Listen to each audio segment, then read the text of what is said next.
The title of my message today is The Stone Rolled Away. Resurrection is for us the living realization of the Christ within. Revealed as we release the false self, any false ideas of who we are, any error thought, Mr. Fillmore would have called it, and embody the Christ presence within in every way that we live. I'm going to read the first 8 verses, which is the entirety of Mark 16. When the Sabbath was over, Mary Magdalene and Mary, the mother of James and Salome, brought spices so that they might go and anoint him. And very early on the first day of the week, when the sun had risen, they went to the tomb. They had been saying to one another, "Who will roll away the stone for us from the entrance of the tomb?" When they looked up, they saw that the stone, which was very large, had already been rolled back. As they entered the tomb, they saw a young man dressed in a white robe sitting on the right, and they were alarmed. But he said to them, "Do not be alarmed. You are looking for Jesus of Nazareth, who was crucified. He has been raised. He is not here. Look, there is the place they laid him. But go, tell his disciples and Peter that he is going ahead of you to Galilee. There you will see him just as he told you." So they went out and fled from the tomb, for terror and amazement had seized them, and they said nothing to anyone, for they were afraid. Bible scholars tell us it's likely that was the end of the Gospel of Mark in its original form. There are 2 other endings, referred to as the short ending and the long ending, because if you're like me, and I suppose many others, you read that and think, that can't be the end of it. How can you leave it on that they were afraid and they ran away? I take that to mean that the mantle has been handed to us. Are you going to let the story end there? I don't want to let the story end there. I want to share this story everywhere. I have always said that Jesus of Nazareth taught a path to freedom, up to and including freedom from death itself, and I stand by that. And this story demonstrates that. And I want to talk today about how we demonstrate that, each in our own way. The question for us then becomes, how then shall we live given this? The women came to the tomb carrying spices, prepared to tend to what they believed would be a lifeless body. They're faithful, devoted, and they're still operating within the limits of what they understand is possible. Who will roll away the stone? It's very much a human question shaped by appearances. When they arrived, the stone's already rolled away. And we discover that what we thought was required of us, just as they did, what they thought was required of them has already been done. The movement of spirit precedes our effort. They are told Jesus has been raised, that he is not here. I want to share with you John 11:25. "I am the resurrection and the life. Those who believe in me, even though they die, will live." For us, resurrection is an ongoing activity of divine life within us in consciousness. In that verse, it's really very much of a riddle, I think. How can that be possible, even though they die? It doesn't say even though they might die. It doesn't say even though they might look like they died. They die, yet they live. How can that be? What does it mean to live then, and what does it mean to die? I've come to understand on my journey that our work in this world to express the divine light, the Christ consciousness that is within us, is to die of any idea, any false idea, any idea that is contrary to the truth of God within. Because each time we do, we remove part of the barrier between us and shining that light brighter and brighter for all to see. This has been referred to as an ego death, right? Our thinking mind. For me, the entry point into all this began with a simple mindfulness practice. I stressed in our opening that we move forward based on practices, and that I don't ask you to believe anything I'm saying just because I'm saying it. I ask you to try it for yourself. I want you to have the experience that will lead you forward. For if it's true that God is in everyone, everywhere, all the time, then God is in you. And if God is in you, you can experience God in you personally. I can tell you all day long what it's like. It doesn't matter. Until you have experienced it yourself, you will not know. And once you have, you will always and forever know. And you will want to share it with everyone. The mindfulness meditation is a simple practice, right? It seems almost like nothing. Like, how could this do anything at all? It's almost like taking a hammer and tapping on a giant wall of granite, expecting it to fall. You tap, tap, tap. Nothing, nothing, nothing, nothing, nothing. Right? But stonecutters demonstrate to us that this whole series of nothing, nothing, nothing, do it over and over and over again, and all of a sudden a piece falls off, seemingly out of nowhere. So why do you have to hit it 300 times for the piece to fall off? Can I just do the 300th hit and let it fall off right away? Wouldn't that be easier? But no, we have to put the time in, we have to put the work in, because the armor that we have created that blocks our awareness of the Spirit is significant. Yet, we can uncreate it. In fact, only we can uncreate it. So in the mindfulness practice, we sit and we bring our awareness to our breath. And what? Do nothing. Just notice what that's like. It's a practice of noticing.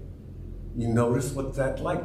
And if you're like me, and I'm going to guess every other human that's ever lived, you will notice that your mind wanders over here and your mind wanders over there. When you notice, when I notice my mind has wandered, I return my awareness to my breath. That's it. That's the entire practice. Someone said, can you teach meditation? I can teach you meditation in about 30 seconds. It's the doing of it that matters. You have to do these things, not just hear them and not just understand them or like them. Even though I do like them, I wish I could stop there, but you have to do them. And what happens if you continually bring your awareness back to that breath is that you begin to see there is a separation that there didn't used to be. You couldn't see it, but you begin to see it between your thinking mind, the mind that wanders away, and the awareness of that mind. Hey, what is going on here? Who am I then? I always thought I was the thinking mind. I'm the sum of the thoughts. That is what we think we are. But when you see that there's a part of you that can watch that mind happen, and this happens to me often, when fear comes up in me, which is a common experience, I take that as a prompt, a nudge, to bring my awareness to my breath, and I do, no matter where I am, no matter what happens. Not to try and fix it, but to bring in the Spirit perspective to it. To not just allow that part of my mind that has decided to be afraid for some reason to be the only game in town. I bring my awareness to my breath, and because I have been doing this a while, I see that fear at the same time that I feel that anchored. I don't have a good description of this feeling, this groundedness in the Spirit, and they're both happening at the same time, but I can see it happening. That part of us that can watch our thinking mind, the part of us, the part of me that can watch those fearful thoughts, that can feel how that fear shows up in my body and observe it, is not affected by the fear. It's perfectly content. What is that? How is this possible? I've come to know that is the divine presence within me. And you can find it too by doing a simple practice like that over and over. I have become convinced that all healing comes from that stillness that is within me. All wisdom comes from that stillness. Every 12 powers power that we have up here on the walls and every combination of them comes from that stillness that is within. So what dies in me is the idea that I am my thoughts. There's more than that going on. I choose to be the stillness, yet recognize the thoughts, but know that there's more than that going on. And that stillness within is eternal. It cannot die. It does not die. It's not afraid of dying. It's not afraid of anything. It's not upset about anything. It's always perfectly balanced. It's joy, really, I think is the best word we have for it. It is joy, not like happiness or elation, that kind of takes us over. It is a still knowing that all is well. All is always has been well. All always will be well. That is joy. And if you could sit in that, what can touch you? What can bring you down? Nothing. Nothing. Not even physical death. So back to John 11:15. Even though they will die, this body will die. But this spirit within me has always been and always will be.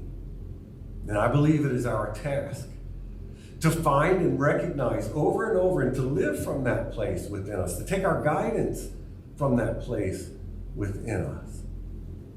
When somebody says about a decision, trust your guidance. And people used to say that to me, and I didn't know what that meant.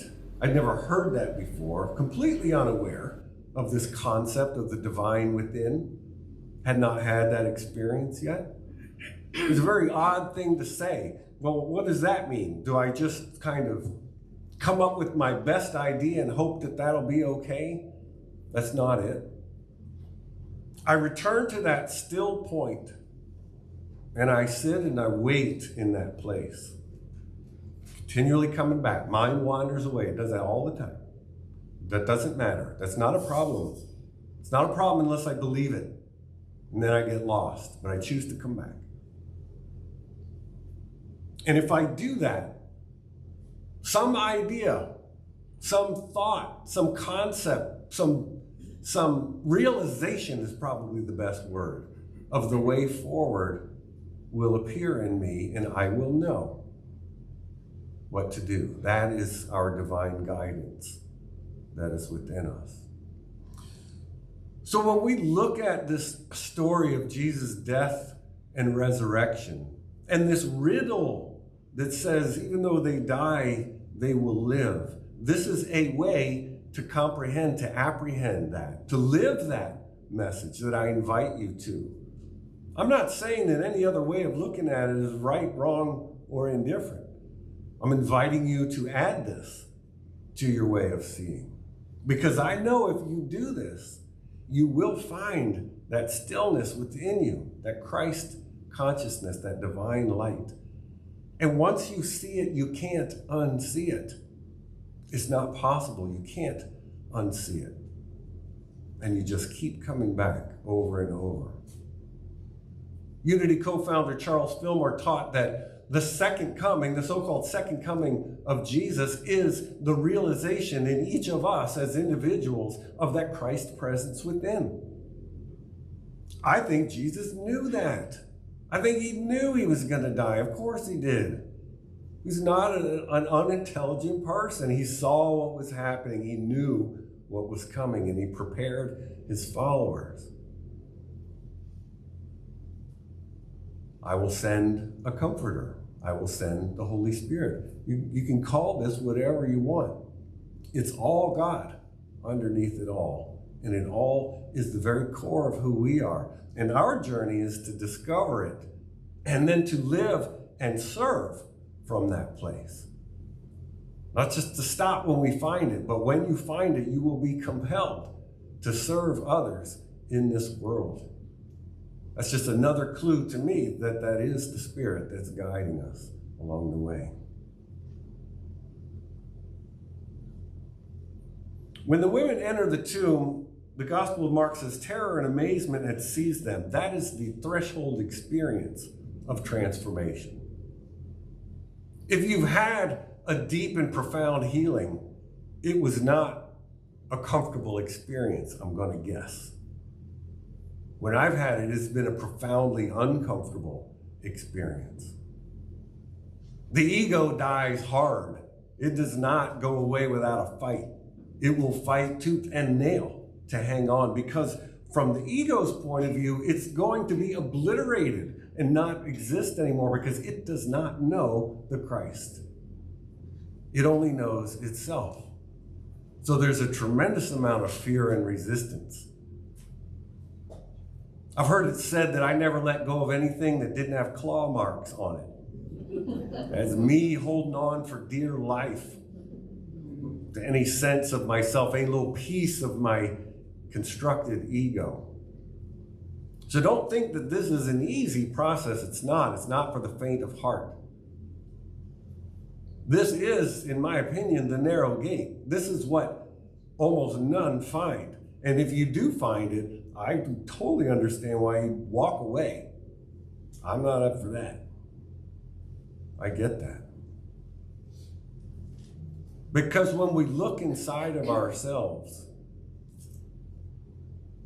as we open ourselves to the Christ presence within so that we might recognize the eternal life in us, you see all the muck that's covering it up. And if you stop there and think, I'm not messing with all that stuff. Have you seen the inside of my head? Why would you want to hang around there? That's the last thing I want to do, is hang around there. I want God to save me. Well, guess what? It's an inside job. You got to dig through that muck. Dig down deeper and deeper and deeper. And as you release each part of it, you can feel it. You become lighter. You have more energy in your life. Because carrying all that stuff is a hard job to do. And we're all carrying it. I hear that saying sometimes on social media, be kind, because everyone is carrying a heavy load that you can't see. I know that's true. I know that's true from looking inside and seeing what I'm carrying. But I take heart in my faith that the Christ light is there. I've done that long enough to see it, to catch glimpses of truth, you might say. And that keeps me going, willing to do the next piece, whatever the next piece is. Willing to do things like I'm doing right now. Stand in front of a group of people who are all looking at me as I talk about Jesus and God and all of this stuff. That's the last thing I wanted to do. The last thing. But I was called to it by this stillness that is within me, by this Christ Spirit. I was called to it. I've shared before, people say, when did you decide to become a minister? I never decided. That has nothing to, that's like a thinking mind thing. I didn't decide anything. I just realized that it was. I realized this is it. There was no, am I going to do this or not? I just woke up one day and knew that it was already done. I just had to go through the motions. I had to fill out the application, take the classes, do all the things that you do to become where I'm standing today, because I was called to it by the Spirit. Why? I have no idea. I don't know where all this is going. It's not for me to know. I don't even know how any of this works. I just know that it does from personal experience. It's been said to me, how is none of your business. How is a function of my thinking mind. Like my mind that only feels okay if it feels like it understands how everything works. Guess what? I don't have to understand how everything works. It works anyway. What I have to do is get out of my own way and do my inner work. And allow this promise, this Easter promise of the resurrection, the second coming, if you will, of the Spirit arise in me. That is my only duty in this world. Is to keep coming back and seek that. And that terror and amazement, that's the threshold experience. Don't be worried if that happens to you. Especially the amazement part. That shows you that the terror is okay. Because it's the Spirit coming forth, and you will know it. The Buddhist teacher Pema Chodron, who has always a wonderful way of putting these things, puts it quite differently, but see if you can see the parallel. She writes, to become fully alive, fully human, and completely awake is to be continually thrown out of the nest. Continually thrown out of the nest. If you're a little bird, what's the last thing you want to have happen? To get booted out of the nest. But that's our job over and over again. That's her way of saying to let go of every little piece of our thinking mind that is not in alignment with the truth of God. Because that is how we let the light shine a little brighter in us.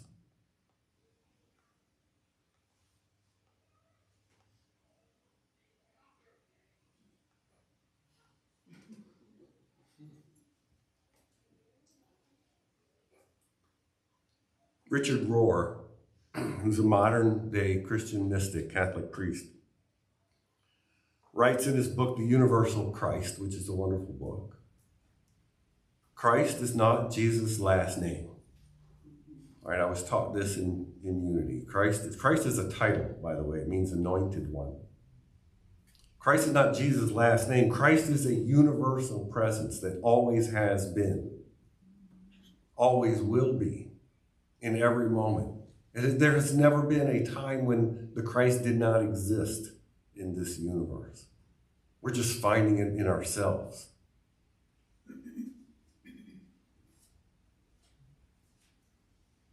And the second coming is happening whenever this presence is realized and embodied, which is our work to do. It's communal. I have learned and said many times, no one can do my inner work for me, but I cannot do it alone. I cannot do it without all of you. What we're doing here today, is an essential part, not a nice little add-on. This is a core piece of our ongoing realization of the presence of the Christ within. We learn from each other. We're all one another's teachers in one way or another. Yet, of course, I also have to do my individual inner work too. It's not going to happen without that. It's a combination of both. It's just another paradox in the realm of the Spirit. Another way that the realm of the Spirit is upside down from the manifest world. That no one can do my inner work, but I can't do it alone.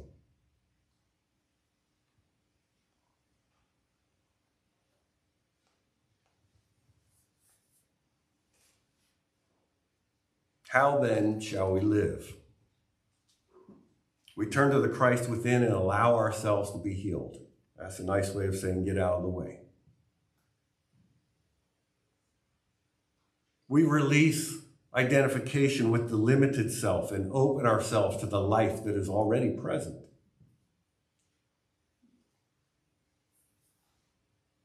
We live as participants in this second coming, in this resurrection, not observers of it, participants in it.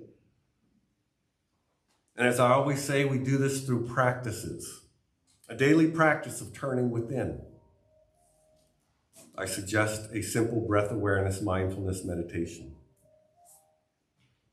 A willingness to release old stories that we carry about ourselves. Are you willing to let go of the parts of who you think you are. That willingness is an essential piece of it. And if you're not willing, are you willing to be willing? And keep adding to that till you get to yes. Are you willing to be willing to be willing? Are you willing to consider being willing?